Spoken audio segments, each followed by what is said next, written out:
এই ফলের গাছটিকে কে কে চেনেন বা কে কে এই গাছের ফল খেয়েছেন? এই ছোট্ট ছোট্ট টক মিষ্টি ফলটি অনেকে তুত নামে জানে, অনেকে সেহতুত নামে জানে, অনেকে মালবেরি নামে জানে।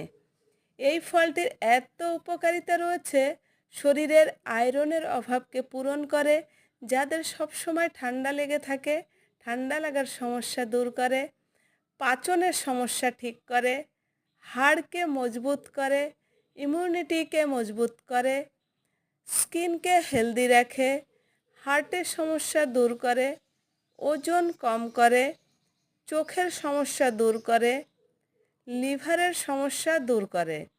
যাদের বাড়িতে এই গাছ রয়েছে প্রতিদিন তারা এই গাছের ফল অবশ্যই খাবেন।